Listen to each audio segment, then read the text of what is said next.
유대인의 유월절이 가까운지라 예수께서 예루살렘으로 올라가셨더니 성전 안에서 소와 양과 비둘기 파는 사람들과 돈 바꾸는 사람들이 앉아 있는 것을 보시고 노끈으로 채찍을 만드사 양이나 소를 다 성전에서 내쫓으시고 돈 바꾸는 사람들의 돈을 쏟으시며 상을 엎으시고 비둘기 파는 사람들에게 이르시되 이것을 여기서 가져가라 내 아버지의 집으로 장사하는 집을 만들지 말라 하시니 제자들이 성경 말씀에 주의 전을 사모하는 열심히 나를 삼키리라 한 것을 기억하더라.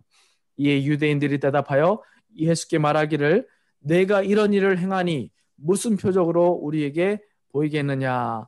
예수께서 대답하여 이르시되 너희가 이 성전을 헐라 내가 사흘 동안에 일으키리라. 유대인들이 이르되 이 성전은 46년 동안의 지었건을 내가 3일 동안에 일으키겠느냐 하더라. 그러나 예수는 성전된 자기 육체를 가리켜 말씀하신 것이라. 아멘. 예, 오늘 이한승 목사님께서 6월절의 표적이라는 말씀 제목으로 하나님 말씀을 증거해 주시겠습니다. 우리 먼저 잠깐 좀 기도하실까요? 우리 참 좋으신 아버지 감사합니다. 이 아름다운 주일에 우리 하나님 한 분 바라보며 마음을 다해서 전심으로 예배하기 원합니다. 하나님 부족한 모습 감춰주시고 온전히 입술을 주장해 주셔서 우리 하나님의 귀한 말씀을 함께 나누며 다시 한번 말씀을 붙잡고 나아가는 저희들 될 수 있기를 간절히 바라고 원하올 때 우리 거룩하신 주 예수 그리스도의 이름으로 기도 올려옵나이다. 아멘. 여러분 우리는 지금 코로나 시대를 살고 있죠. 그러다 보니까 참 어려운 부분들이 많은데 우리 신앙생활에 있어서 가장 어려운 부분을 뽑으라면 아마도 예전의 모습으로 돌아갈 수 없다라고 하는 겁니다. 예전의 모습 참 생각해보면 기억나는 일들이 참 많은데 저는 제가 아직도 처음에 신앙생활했던 교회를 잊지 못합니다. 그때는 주로 청년들이 모아진 그런 개척교회였었는데 참 가난한 교회였습니다. 그래서 이 조그마한 스페니시 교회를 빌렸었는데 바로 그 옆에는 술집이 있었어요.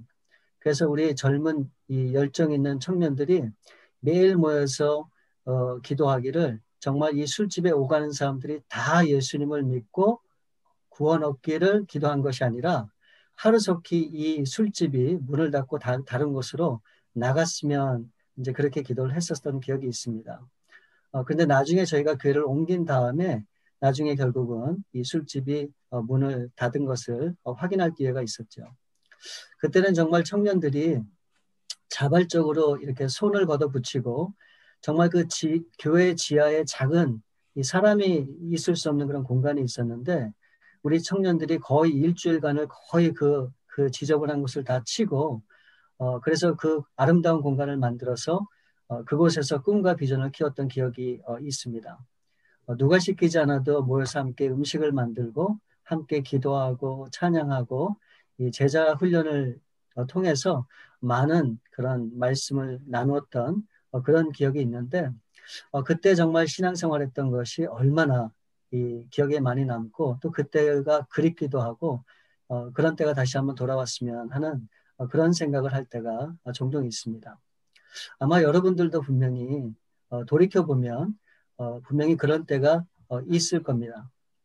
그런데 지금은 어느 누구도 어떤 교회도 그렇게 할 수 없다고 하는 것이 현실이고 참 그것이 마음이 아픈 일이 아닐 수가 없습니다. 지금까지 우리에게 익숙한 그런 성공한 교회, 부흥하는 교회, 또 살아있는 교회는 어떤 모습이었을까요? 아마도 많은 사람들로 가득 채워진 그 예배당에서 예배를 드리는 모습, 또는 다양한 교회 사역들로 인해서 지칠 정도로 열심히 일을 하면서도 감사하고 기뻐했던 그런 모습들이 생각이 날 겁니다.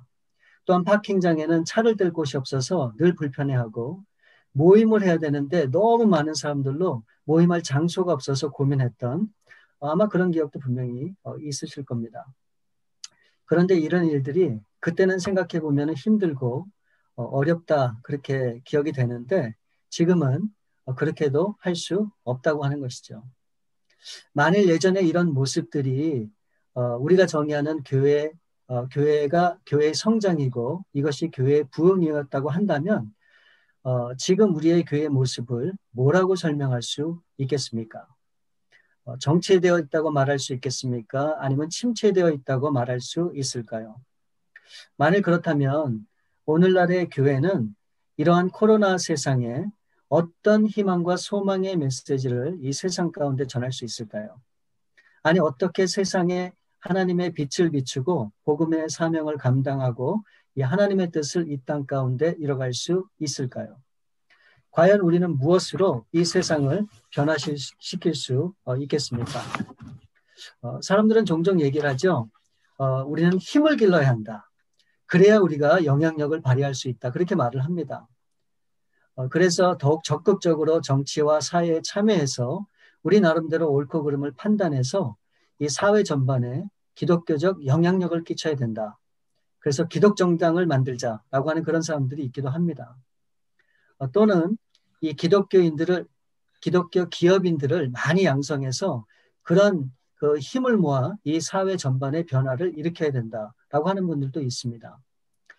뿐만 아니라 이 기독교인들이 숨어 있지만 말고 목소리를 높이고 이 기독교의 파워를 보여주기 위해서 모이자는 겁니다.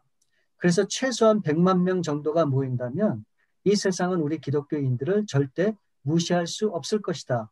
그런 논리를 펴는 사람들도 있습니다. 또는 정말 큰 교회를 만들어서 큰 일을 감당해야 한다라고 그렇게 말하는 사람들도 분명히 있습니다. 여러분, 우리 기독교의 진정한 힘과 능력이 이와 같은 일을 감당할 때 나오는 걸까요? 우리가 끊임없이 외치고 또 모이고 또 우리가 부르짖기만 하면 이 기독교의 파워가 나오는 겁니까? 우리가 정말 그렇게 한다면 이 세상이 변화되고 하나님의 뜻이 이 땅 가운데 이루어지게 될까요? 저는 오늘 말씀 속에서 그 해답을 찾기를 원합니다. 오늘 이 말씀을 통해서 제가 함께 나누고 싶은 것은 과연 우리 기독교의 본질이 무엇이고 또 우리 성도들이 추구하는 본질이 무엇이고 또 과연 우리 교회가 이 땅에 존재하는 이유 또 우리 성도가 존재하는 이유 과연 우리는 무엇으로 이 세상에 승부수를 던져야 되는가에 대해서 우리가 그 본질적인 것을 한번 생각해 보길 원하는 겁니다. 오늘 본문 말씀을 보시게 되면 예수님께서 성전을 깨끗하게 하신 그런 사건이 나옵니다. 이 말씀은 공간복음인 마태마가 누가복음에도 동일시 기록이 되어 있죠. 그런데 이 일이 언제 일어났는가를 보게 되면 오늘 13절 말씀에 유대인의 유월절이 가까운지라.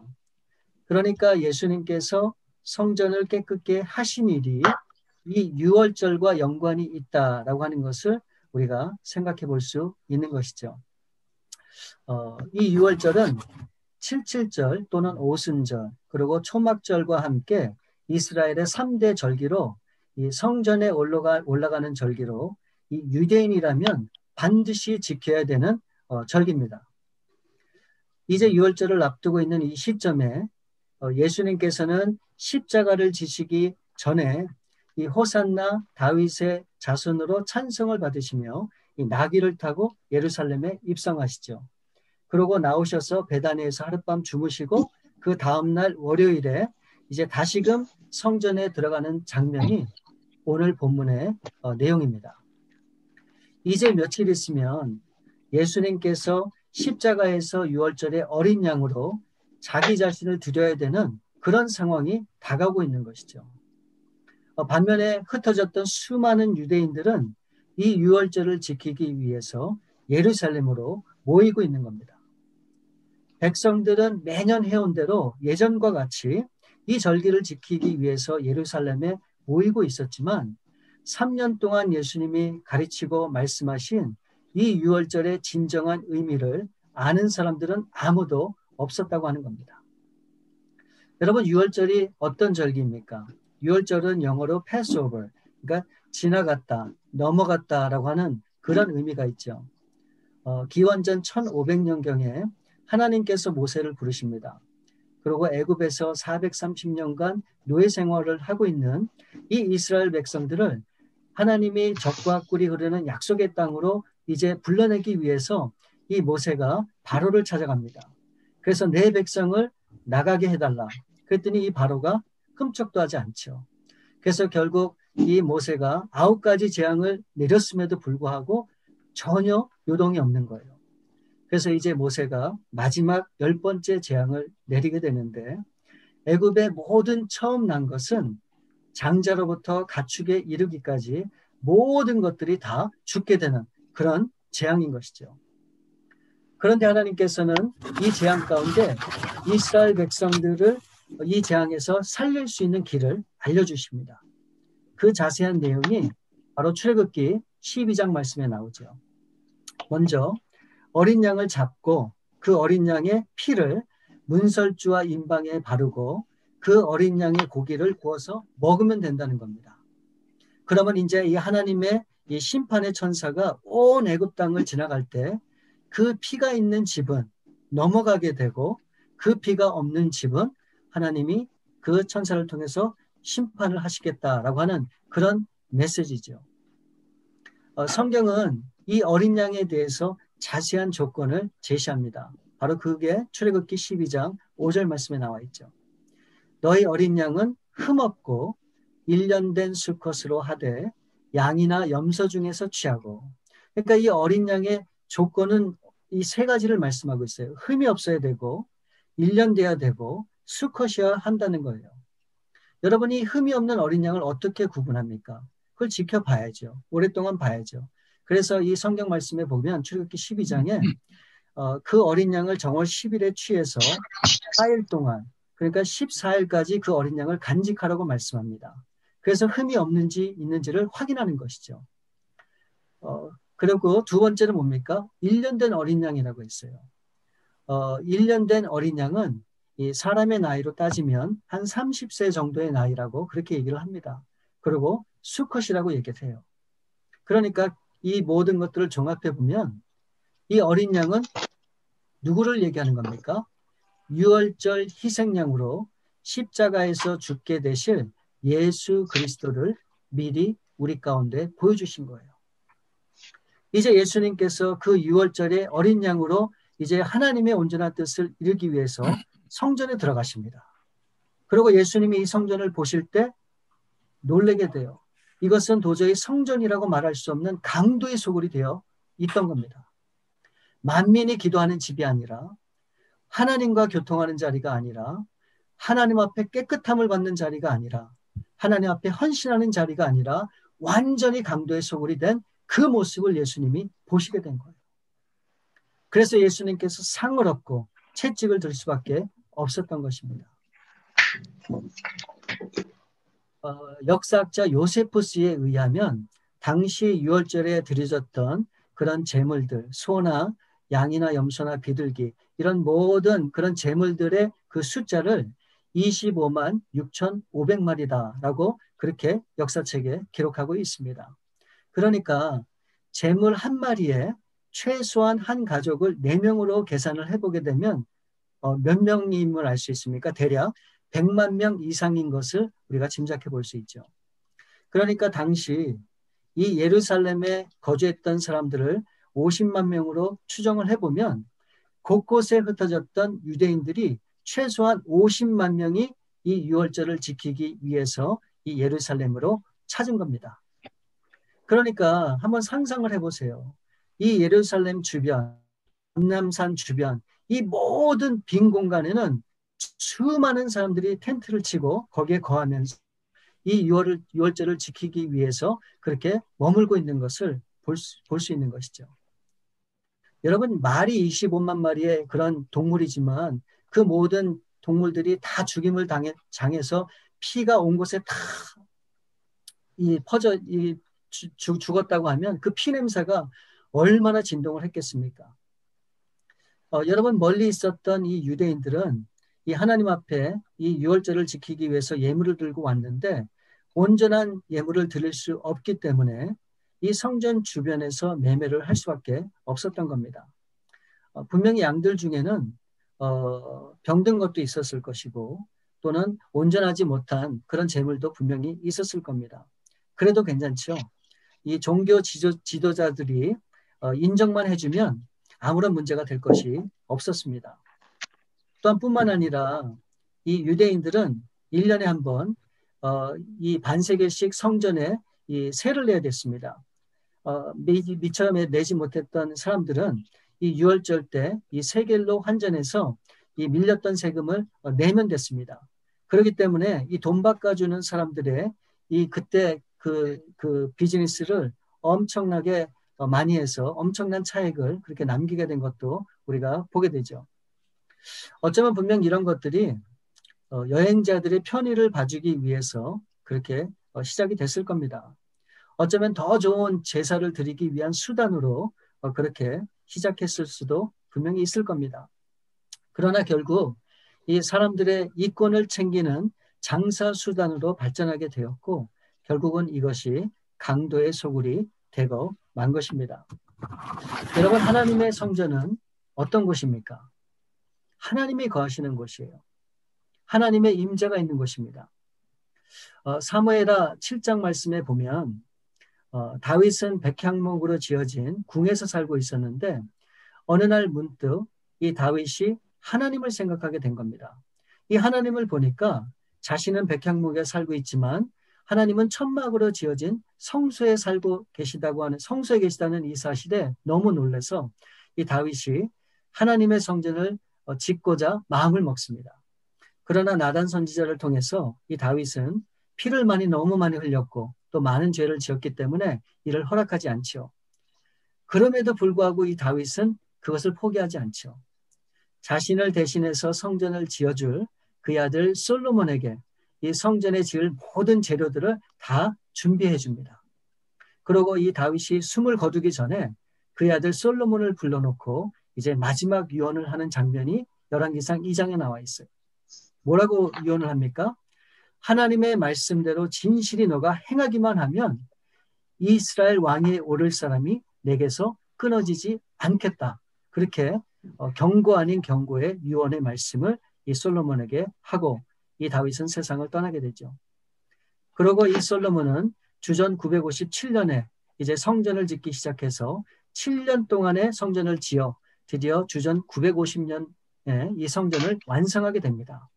이제 너무너무 이 솔로몬이 기뻐서 7일 동안 하나님 앞에 성전 봉헌식을 한 후에 그 다음날 하나님께서 솔로몬에게 나타나셔서 말씀하십니다. 그 내용이 열왕기상 9장에 나타나 있어요. 내가 아버지 다윗같이 행하고 말씀을 지키기만 하면 와 이스라엘 왕위에 오를 사람이 내게서 끊이지 않겠지만 만일 너가 이를 따르지 않고 다른 신을 섬기고 경배하게 되면 내가 너에게 준 땅을 끊어버리겠다는 겁니다. 그리고 성전을 버릴 것이고 그 성전이 많은 사람들의 웃음거리가 되게 하시겠다라고 말씀하신 거예요. 결국 재앙을 내리시겠다고 하나님이 경고를 하신 것이죠. 그럼에도 불구하고 이 솔로몬은 이 두 번이나 하나님의 이 경고의 메시지를 물리치고 어떻게 합니까? 이 솔로몬에게는 700명의 아내와 300명의 첩이 있었죠. 그런데 이 솔로몬은 이방 여인들을 너무너무 사랑했습니다. 그래서 결국은 산당을 짓고 그 자신들의 이방 여인들을 따라서 우상을 숨기게 됩니다.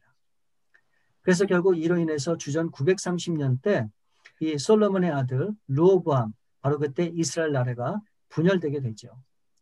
그래서 솔로몬의 신복 중에 느밧이라고 하는 장군의 아들이 있는데 그 아들 여로보암이 결국 반역을 일으켜서 결국 10지파를 데리고 이스라엘로 올라가서 나라를 세워서 왕이 되고 이 솔로몬의 아들 이 르호보암은 이 유다와 베냐민 지파를 통해 결국 이 남유다의 왕이 됩니다. 그래서 이 북쪽 이스라엘은 208년 동안 19명의 왕들이 통치를 하지만 하나님의 마음에 합한 왕들은 단 한 명도 없었죠. 그래서 결국 주전 722년에 지금의 그 아수르, 그러니까 지금의 시리아거든요. 그 아수르에 의해서 그 나라가 망하게 됩니다. 그때 이 아수르 사람들과 이 북이스라엘 사람들이 이렇게 함께 섞이게 되면서 그때 나온 사람들이 바로 이 성경에서 얘기하는 사마리아 사람들입니다.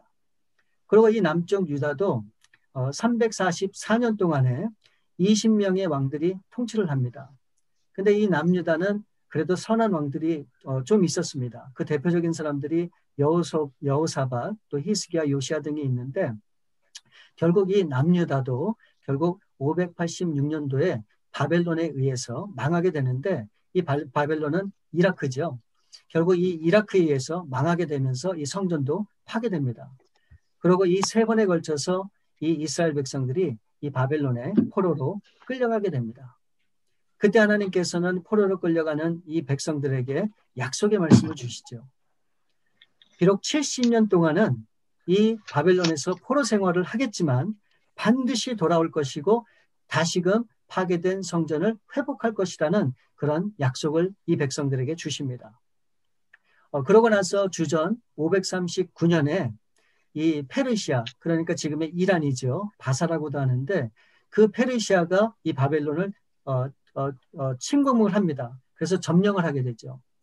그래서 이스라엘 백성들이 포로로 있었던 그 바벨론을 점령을 하는데 그때 이와 같은 일들이 일어날 것이다라고 하는 것을 이미 170년 전에 이사야 선지자를 통해서 예언을 합니다.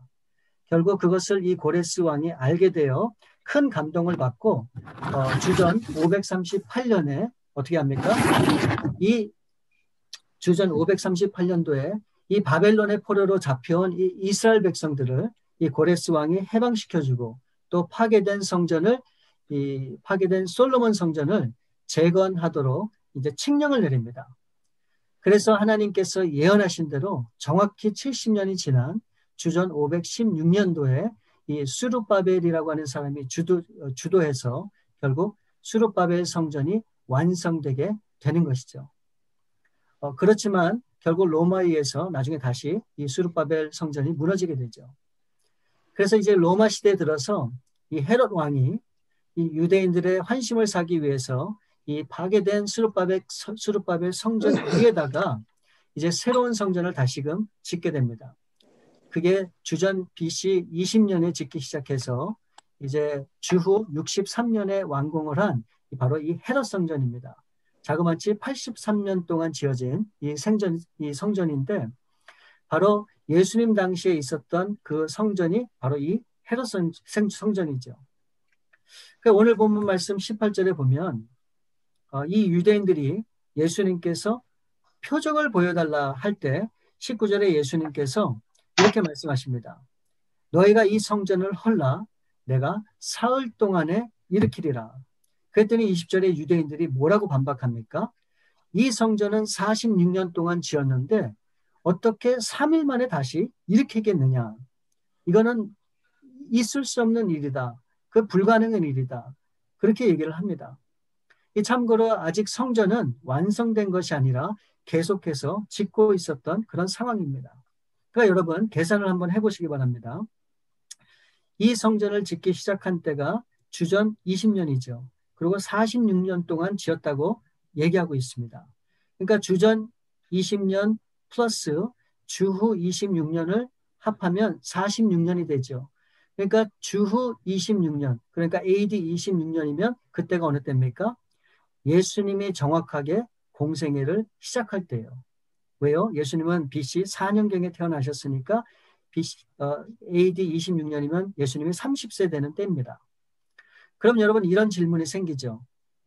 이 성전을 짓기 이제 오늘 본문은 예수님께서 십자가에 죽으시기 위해서 예루살렘에 들어가시는 장면입니다. 그런데 어떻게 공생애를 시작하는 날짜와 겹칠 수 있는가? 바로 이게 요한복음입니다. 그래서 이 요한복음은 다른 공관복음과 조금 다르다고 하는 것을 우리가 좀 이해를 해야 됩니다. 그리고 이 성전을 헐라, 그럼 내가 다시 짓겠다라고 하는 이 말씀은 요한복음에만 기록되어 있는 그런 말씀입니다. 그러니까 이 공관복음서에 보게 되면 이 예루살렘 예수님의 입성이 이 모든 이 서신 후반부에 나타나는 반면에 이 예수님의 이 예루살렘 입성이 요한복음에서는 2장에 나타나는 조금 특이한 그런 모습을 우리가 볼 수도 있는 것이죠. 그러니까 이 요한복음에서 강조하는 것은 유월절입니다. 그래서 이 유월절에 예수님이 어떻게 무슨 일을 하셨는지에 대해서 상세하게 기록하고 있는 그런 특징이 이 요한복음에는 분명히 있습니다. 유대인들이 예수님께 내가 어떻게 3일 만에 성전을 다시 일으키겠느냐? 이건 말이 안 된다. 그럴 때 예수님께서 이 말의 의미가 무엇인지를 우리에게 정확하게 말씀해 주셨어요. 바로 그것은 21절 말씀입니다. 예수는 성전된 자기 육체를 가리켜 말씀하신 것이라. 우리는 여기서 두 종류의 성전이 있음을 분명히 알 수 있죠. 그 첫 번째는 우리 눈에 보이는 성전으로 모양과 형식만 있는 예수 그리스도가 없는 성전을 가리킵니다. 그리고 두 번째 성전은 어떤 성전인가? 예수 그리스도와 함께 연합되어 있는 그런 성전의 모습이 성전이 있음을 우리가 이 말씀을 통해서 깨달을 수 있는 겁니다. 왜 하나님께서 예수님이 이 땅에 오시기 전까지 성막을 통해서 솔로몬 성전을 통해서 수룹바벨 성전을 통해서 또 헤롯 성전을 통해서 유월절을 지키게 하시고 제사를 드리게 하셨는가? 여러분, 그 이유는 단 한 가지입니다. 그것은 바로 먼 훗날 예수 그리스도를 통해 완전한 구원을 이루시고자 하는 하나님의 분명한 계획이 있었기 때문에 그렇습니다. 그러므로 이 교회는 에베소서 4장 12절에서 말씀하는 것처럼 바로 그리스도의 몸이에요. 우리에게 직분을 주신 이유도 그리스도의 몸을 세우기 위함이라고 그렇게 말씀하고 있는 겁니다. 여러분, 그러므로 우리가 정말로 붙잡아야 되는, 우리가 추구해야 되는 성전은 어떤 성전입니까? 바로 예수 그리스도와 함께하는 그런 성전이라고 하는 사실을 우리는 기억을 해야 됩니다. 여러분, 교회의 부흥과 성장을 얘기할 때 우리는 많은 것들을 생각합니다. 그러나 우리가 가장 본질적이고 가장 중요한 이 예수 그리스도를 놓치고서는 우리는 아무것도 이룰 수 없다고 하는 사실을 분명히 깨달아야 됩니다. 여러분, 교회 존재의 의미가 무엇입니까? 바로 그 예수님께서 우리에게 부탁하신 그 대명령과 그 대사명 때문에 사실은 존재하는 겁니다. 그 하나님이 원하시는 하나님의 소원을 이 땅에 이루기 위해서 하나님이 몸된 교회를 세우시고 우리로 하여금 그 하나님의 뜻을 이루기를 원하시는 것이죠. 마태복음 22장 37절부터 40절 말씀에 보면 우리가 잘 아는 이 말씀이 기록되어 있습니다. 예수께서 이르시되 내 마음을 다하고 목숨을 다하고 뜻을 다하여 주 너희 하나님을 사랑하라 하셨으니 이것이 첫째 되는 계명이요 둘째도 그와 같으니 내 이웃을 내 자신과 같이 사랑하라 하셨으니 이 두 계명이 온 율법과 선지자의 강령이니라. 여러분, 과연 우리가 하나님을 사랑하는 이 모습에 충실하고 있는가? 하나님의 명령 앞에 순종하고 있는가? 그 하나님의 명령대로 그 사랑을 우리가 이 땅에 실천하고 있는가? 바로 이것이 우리 가운데 중요한 본질이라고 하는 사실을 우리는 잊으면 안 됩니다. 우리는 지금 코로나 때문에 아무것도 할 수 없다 그렇게 생각할 수도 있지만 여러분, 그게 아니죠. 우리는 우리와 함께 계시는 그 주님을 더욱더 바라봄으로 그 주님과 깊은 교제를 통해 그 하나님이 무엇을 원하시는지를 분명히 깨달을 수 있는 겁니다. 이제 다음 주일이면 성탄주일입니다. 여러분, 성탄주일이 어떤 날입니까? 바로 온 인류의 그 구원을 위해서 우리 예수님께서 죽으시기 위해서 이 땅에 오신 날입니다. 바로 이 성탄의 계절에 우리는 우리 주님을 더욱더 깊이 묵상하고 그 주님이 이 땅에 오심을 진심으로 기뻐하며 그 기쁨을 우리 주위 사람과 이 세상 가운데 우리는 분명히 나눠야 되는 겁니다. 여러분, 예수님이 사랑하셨던 이 서머나 교회, 빌라델비아 교회는 그렇게 큰 교회가 아니었었습니다. 조그만한 교회였습니다. 그러나 이 사대교회를 보게 되면 내가 살았다는 이름은 가졌지만 실상은 죽은 교회라 그렇게 예수님께서 말씀하십니다. 이 얘기가 뭡니까? 우리가 아무리 화려하고 우리가 아무리 많은 것을 가져도 정말 하나님이 원하시는 그 본질에 충실하지 않는다면 결국은 쓰임받지 못한다고 하는 사실을 분명히 알려주는 겁니다. 너희는 세상의 빛과 소금이라고 말씀했습니다. 소금이 만일 그 맛을 잃으면 다만 버리워 사람들에게 밟힐 뿐이다 라고 경고하고 있는 겁니다. 우리는 본질에 충실해야 됩니다. 근본적인 것에 우리의 모든 것을 집중해야 됩니다. 여러분, 지금 이 어려운 때, 이 코로나 시대 때 우리가 정말로 추구하고 집중해야 될 것이 무엇입니까?